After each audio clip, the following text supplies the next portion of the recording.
Jordan 1s, Nike SBs, Air Force Ones. These are the shoes that come to mind when I think of iconic. And don't get it twisted, these shoes are amazing by themselves. But what really made them what they are the collabs. So with Jordans sitting on shelves, the price of sneakers plummeting, I want to pose a question. Are sneaker collabs still relevant? Nah, I know that collabs are an important part of sneakers, especially when it's with brands that people know, like Stussy, Diamond Supply Co., Louis Vuitton, and Fragment. But it seems as though not just collabs, but the value of sneakers is falling. 4 to 5 years ago, you wouldn't see Jordans sitting on shelves. If they were sitting on shelves, it was the Team Jordans, the shoes that nobody wanted. But now you have shoes like the French Blue 12s or the Shattered Backboard Jordan 1s, which have retro like 5 different times, but that's besides the point. If it's Jordan, it should be flying off the shelves. The Jordan brand is just making too many shoes. I understand the Jordan line is making billions of dollars for Nike, but there's just a certain feeling when obtaining a shoe that is rare. And it gives the sneakerhead a certain feeling when they track down a rare shoe. But it might not even be the amount of shoes they're releasing. It's what they're releasing specifically. There's not a lot of quality. It's just a lot of quantity. It's a lot of just BS colorways, or they're just retroing what's been used before. These are the same tactics that Cartoon Network is using right now. They're trying to get the customers to come back in using nostalgia. And they're using what was old in the past, and they're like, hey, remember these? Like, that's gonna work. That doesn't always work. That's not a good business model, because sometimes people just want something new. They don't want the old stuff made new. I mean, for Jordan brand, that has been most of what they've been doing. That has been making most of their money is retroing stuff. But that doesn't mean it's good. That doesn't mean it's a quality product. And I know you're probably wondering, what does this have to do with collabs? Everything. I haven't seen a collab sitting on a shelf. Most of the collabs aren't readily accessible to the public. Most of them you can get like online, but they're not a shoe you can just grab off the shelf and buy.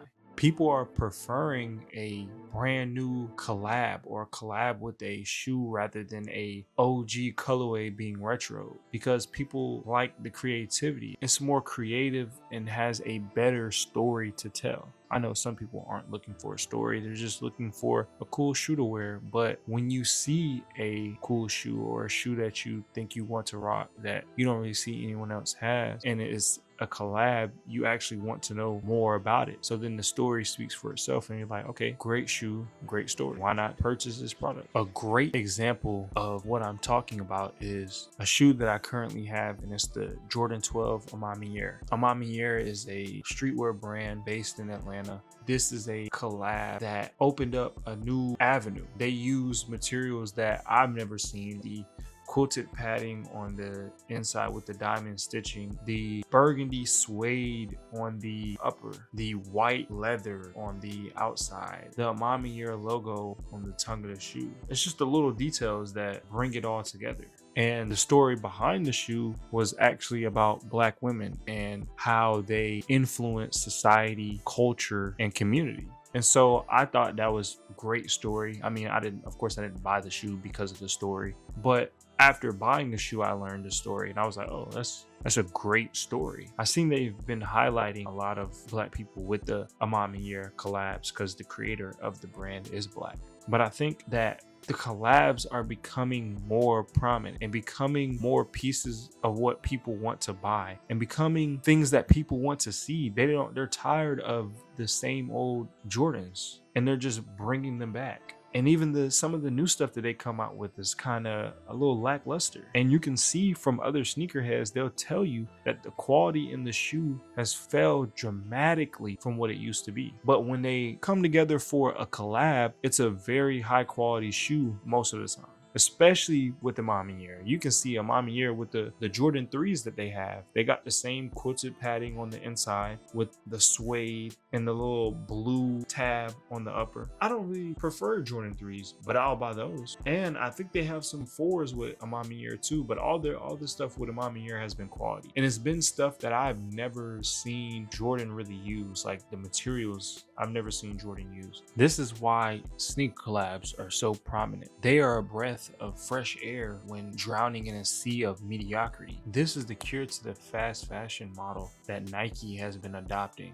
It feels as though there's a new shoe dropping every week. And like I said, the drops are very lackluster and are failing. But a collab forces the two brands to be intentional and strategic, making a curated experience instead of a mass-produced product. The partnership is also a form of storytelling beyond the norm. When you collaborate with a brand like A Ma Maniére, you're not just selling a shoe, you're co-signing their mission and their voice. This is a powerful tool for cultural relevance because it signals to the consumer that the brand has their ear to the streets and understand what's pushing the needle in art, music, and in streetwear.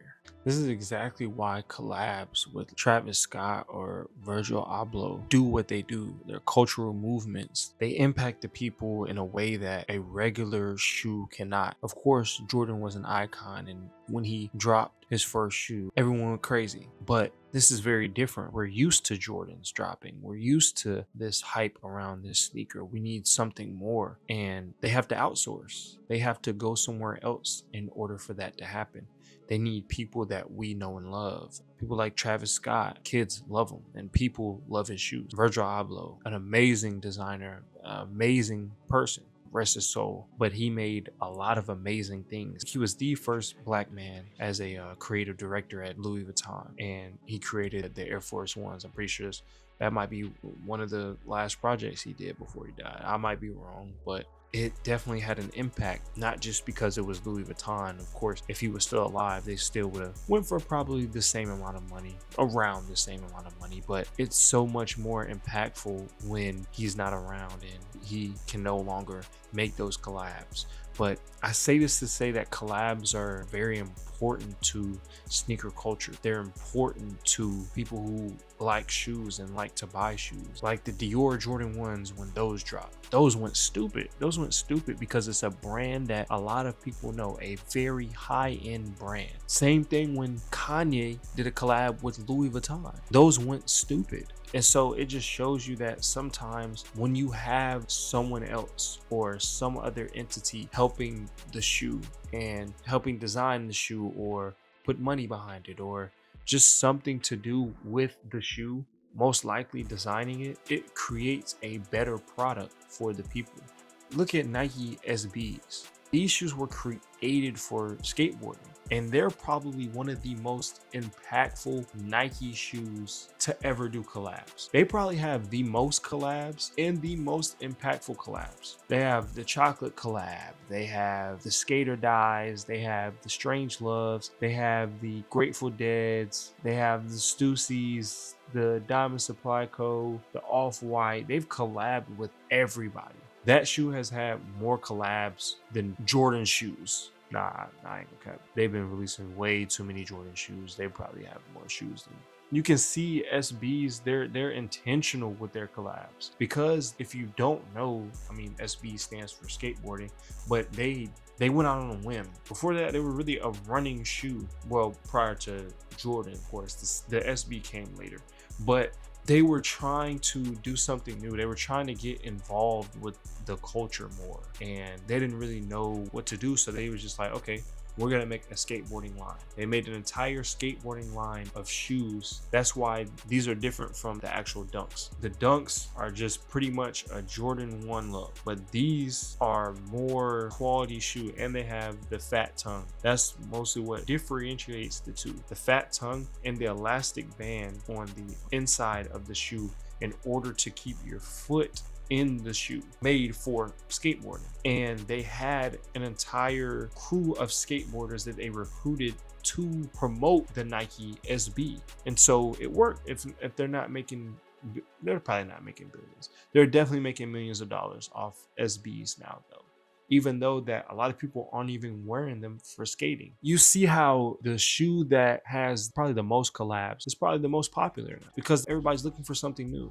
Of course, Jordans will always be there, but collab wise, we need something that isn't just Nike, because Nike is going to limit themselves. Nike isn't going to use the premium materials all the time. They're not going to use the best stuff for general releases. Again, we can look at another Nike SB, the Pigeon Dunk. This was a collab between Jeff Staple and Nike. I'm not really well versed in who Jeff Staple is. I'm pretty sure he was an artist and had his own brand, but he wanted to release a shoe that had something to do with New York, where he's from. And so he put the New York Pigeon on the Nike SB, and when it released, it caused actual riots.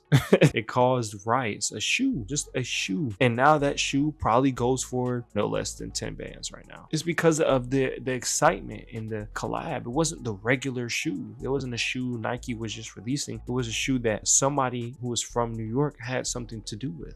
And them doing that with Jeff Staple just made the shoe all the more desirable. So where does that leave us? On one hand, you've got mass production restocks and retro after retro. On the other hand, you have storytelling, exclusivity, and artistry, all packed into a single sneaker drop. And let's be real, the audience has changed. The sneakerhead of today isn't just looking for heat. They're looking for more meaning. They want substance behind the silhouette. That's why collaborations have become the new gold standard. And I'm not saying every collab is a hit. We've seen lazy ones where they just slap a logo on a OG silhouette. But the ones that matter, like the Union 4s or the Fragment ones or the Ben & Jerry's, they don't just break the internet, they break the mold. They flip the definition on what a sneaker can be. These collabs turn footwear into a canvas for activism, for identity, for innovation. They make sneakers feel rare again, like art you can wear on your feet. This is why people line up outside of stores, why bots crash websites, why resale prices skyrocket. Not because it's just a shoe, but because it's a moment. So are collabs still relevant? They're more than relevant. They're necessary. They're the antidote to oversaturation. They're the thing that's keeping sneaker culture from collapsing. Because without them, it's just a product. And with them, it's passion. And that's the difference between a shoe that sits and a shoe that shakes the culture. That has been the video. Thank you for all the support. You guys have probably watched the past two videos that have dropped. I'm recording them around the same time, and I've actually tried to do something different here where I've recorded myself in the actual video instead of just the voiceover, which I've been thinking about starting doing that rather than just, you know what I'm saying, just voicing it over. I think it kind of gives me a more connection with the people, so I might start doing this more. But if you want more videos like this, like, comment, subscribe, tell me what the next video I should do, and I'll see y'all in the next one. And oh yeah, don't forget, I haven't said it in a minute, but just so nice. Yeah, I had to say it twice, man. It's too nice.